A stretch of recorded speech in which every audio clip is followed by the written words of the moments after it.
I went to the Wharton School of Finance, and I studied a lot of economies over the years. And when you look at inflation going back hundreds of years, any country that has inflation, inflation is a country killer. It destroys countries. You look at what happened with Germany. You look at what happened with numerous countries with rapid inflation, with big inflation.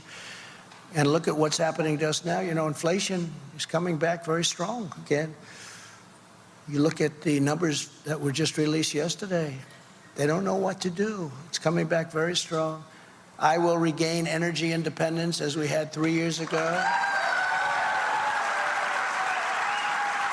and achieve energy dominance as soon as, look, I mean, we were going to be energy dominant within 7 months, dominant.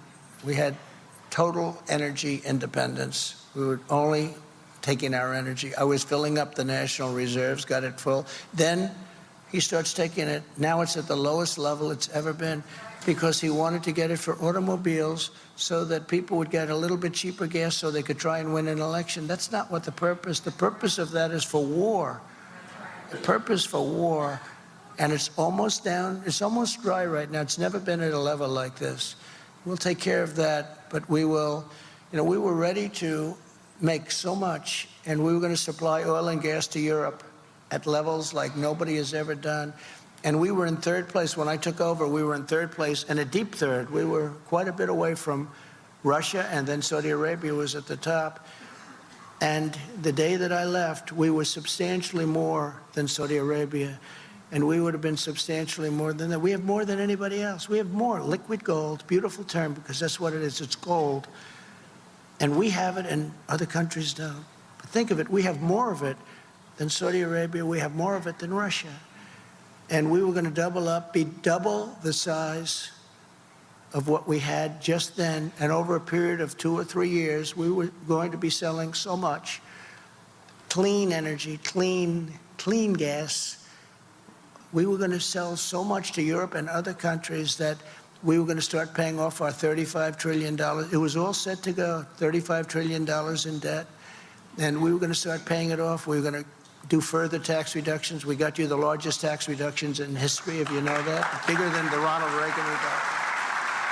We got you the biggest regulatory cuts in history, and that's what created the greatest economy in the history of the world. We had the greatest economy in the history of the world. You look at the numbers. I watch them today. I was watching Larry Kudlow, and he was comparing us with Biden and with other times and other presidents, and there was nobody close to what we did. We did something that nobody was able to do. You know, we gave big tax cuts, and yet we took in much more revenue. Nobody thought that was possible. We took in much more revenue with the big tax cuts, and companies were now incentivized to bring trillions of dollars back into our country.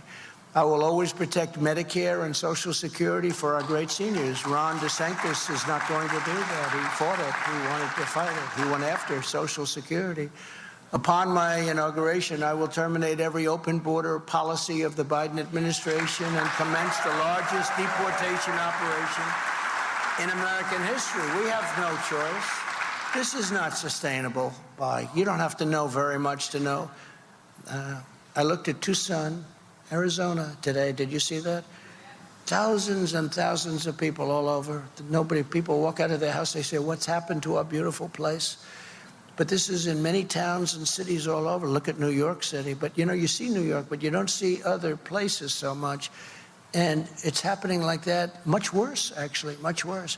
This is not sustainable. No country can sustain it or financially can sustain it. Nobody could possibly sustain something like this. And they're putting young children into schools who don't speak any English, and they're in school. Nobody is there to teach them. They're sitting in class. They don't understand anything that's going on in the school.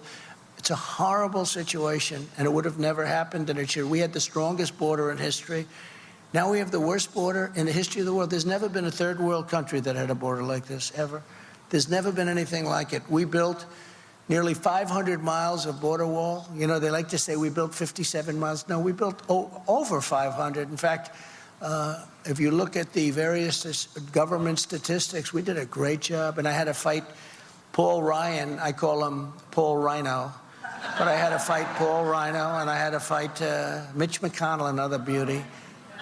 And I ended up taking the money out of the military. I said, it's an invasion, I'm sorry. And we built 500 miles of wall, which is what it is. It's an invasion.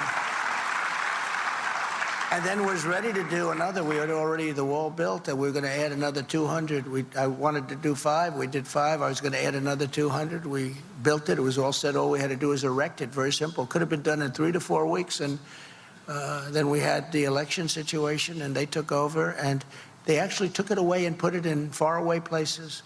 And Texas wanted to buy it and put it up, and they wouldn't sell it to them. And Arizona wanted to buy it and put it up, and they wouldn't sell it to them. But we got Mexico to give us 28,000 soldiers free of charge. That was an amazing thing. I went to the State Department. I said, Mexico has to do this. They have to do this. And they said, they'll never do it, sir. I said, yes, they will, 100%. And we had a little negotiation with Mexico. And I said to them, listen, if you don't do it, they said, no, we're not going to do it under any circumstances. And I happen to like the president of Mexico, even though he's a socialist, but you can't have everything, right? I like him. He's a good man, but he's a little different than my way of thinking. And I said, no, you're going to do it. And I met with their top representative, and he sort of laughed at me when I said, you're going to give us 28,000 soldiers free of charge. And he said, no, we're not going to do that. I said, here's the story. I have in front of me a piece of paper, and the paper says very strongly that on Monday morning at 7 o'clock, you're going to be charged 25% tariffs on all of the cars that you're sending into the United States. You know, they took 32% of our automobile business prior to us getting there, 32%. They send millions of cars in. I said, we're going to tax you 25% and 25% on every other product you sell into the United States. And he said, sir, do you mind if I make a phone call? It'll just take a minute. And he came back 5 minutes later, and he said, sir, we'd be honored to let you have 28,000. It was rather amazing. Rather amazing. And the woman in the State Department, who was actually a very good woman, she has never won any of these things, but she was a good woman. She said, I've never seen anything like that in my life. But we also got remain in Mexico. That means they stay in Mexico. They don't come in, they stay in Mexico. And Biden ended that. And that was not easy to get. And in fact, they went to a judge to have it terminated. And the judge said, you can't do this. You'll destroy our country. He let it stay. He wouldn't do it. But it terminated in 6 months. And it should have never been done. And deported illegal aliens by the tens of thousands. We had MS-13, the meanest gang. They killed 2 young girls with knives, walking to school in Long Island. They killed them with knives. They carved them up because shooting is too quick. They loved using knives. They're sick. And by the way, we have people in ICE and Border Patrol. They're unbelievable. They're patriots. They're incredible. If we didn't have them, this country would be overrun. They don't get enough credit. And they'll run into a nest of, they call them a nest, and they'll run, and you'll see those fists. And I have a lot of friends that are in these front rows, and some of them are tough, but they don't want this job. This is not for them, I will tell you. But these guys are tough and smart and incredible patriots, and it's a very dangerous living, but they do an incredible job. We took them out by the thousands and thousands. And you know, when I first came, I said, no, we have to bring them back to their country of origin. And they said, sir, they won't accept them. Under President Obama, they wouldn't accept them. They would actually put airplanes on the runway so you couldn't land the plane loaded up with gang members and very bad people. Prisoners came into our country. And I said, how much money do we give these countries? Sir, $750 million a year. That's a lot. They said, $750 million. All right, ended immediately. And the next morning, all 3 called me up separately. Sir, there seems to be a miscommunication. What's the problem? I said, you're not taking back your people that came illegally into our country. We want you to take them back. Sir, we would be honored to take them back. We would love to have MS-13 back in our country, sir. Sir, when will the payments start? It's amazing. I mean, we just don't use the powers that we have. We have tremendous economic powers that we don't use. That includes with China. We took in more money with China than anybody. Nobody has ever even come close. We took in hundreds of billions of dollars with China. They were dumping steel, ruining our steel industry. They were doing things that we shouldn't have done. And I put tariffs of 25% and 50% on them, different products coming in. And we took in hundreds of billions of dollars.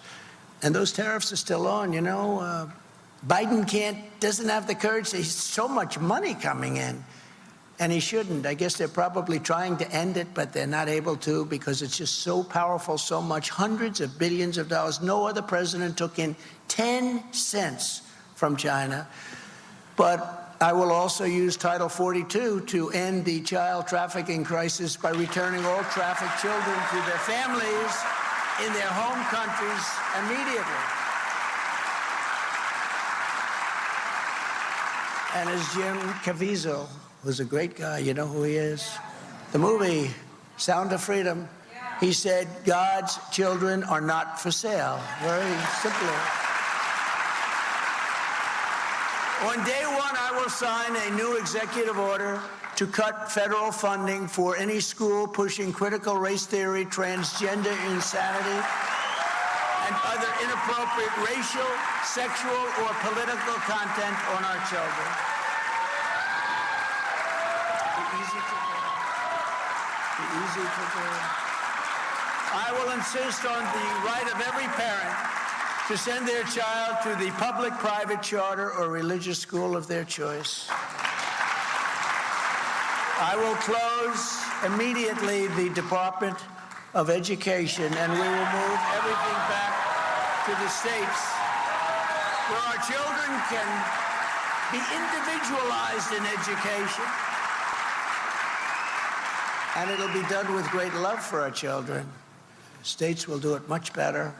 We're at the end of every list. I don't know if you see this. Of the top 40 nations, we're always at the end. We spend more money per pupil by double and triple of any other nation, and yet we're at the bottom. We will end this horrible Department of Education. We'll keep a few people there just to make sure they're guaranteeing they're going to teach English, just in case we have some rebels.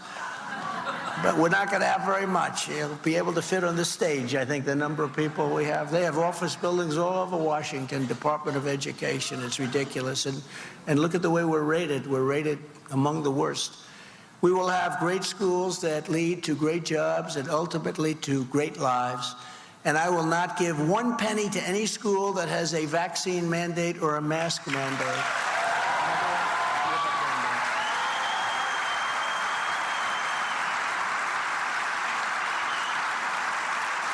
And I will keep men out of women's sports. Does that make sense?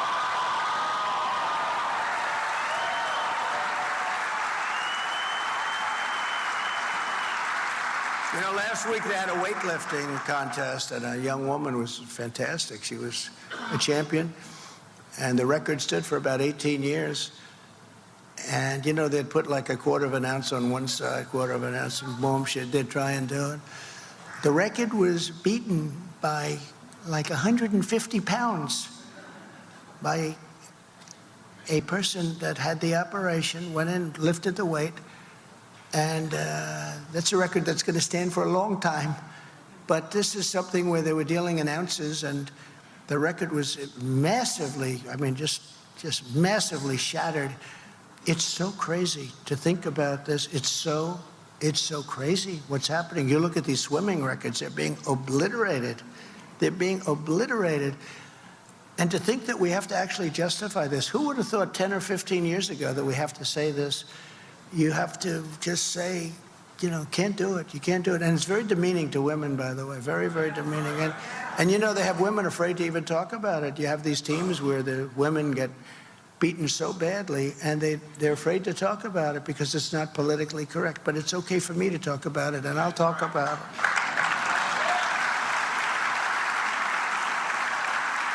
And another thing, and probably number one on my list, who would believe that I have to say that I will sign a law prohibiting child sexual mutilation? Think of it, sexual mutilation in all 50 states. 10 years ago, who would have to say that? They mutilate our children, and we're not going to let that happen. But who would think that we have to say this? I will challenge California's depraved new laws that strip parents of parental rights and that encourage minors to be transported across state lines for sexual mutilation.